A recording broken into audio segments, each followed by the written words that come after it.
2 minutes pour comprendre, le gaz hilarant, c'est pas drôle. Aujourd'hui, je suis avec le docteur Rami Azouz. Alors, le gaz hilarant, c'est pas drôle. Pourquoi c'est pas drôle?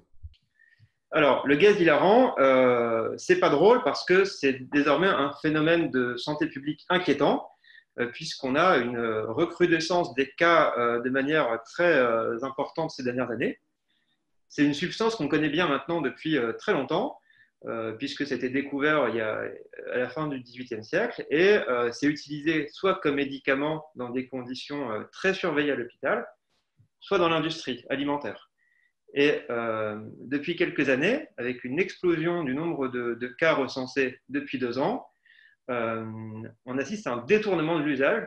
Alors, comment on détourne l'usage? Avec quoi on prend du gaz hilarant?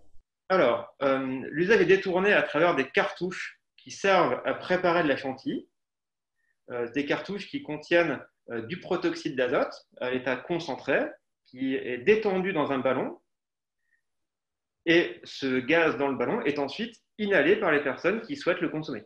Alors, bien sûr, ça n'est pas anodin. Et vous, en urgence, vous voyez des cas graves et des séquelles graves. On en parle tout de suite. Alors, dès l'intoxication, il y a des signes qui sont recherchés, des effets recherchés, donc l'effet hilarant, l'effet anesthésiant, mais ça peut aussi donner des problèmes neurologiques graves, comme des convulsions, ça peut donner des problèmes cardiaques, comme des troubles du rythme, voire des arrêts cardiaques, on en a recensé quelques-uns, et ça peut donner des problèmes respiratoires, comme des manques d'oxygène importants, ou des lésions pulmonaires directement par l'irritation du gaz. Donc, le gaz hilarant, on le répète, c'est pas drôle du tout, c'est dangereux et ça peut provoquer des accidents et des séquelles graves. Merci.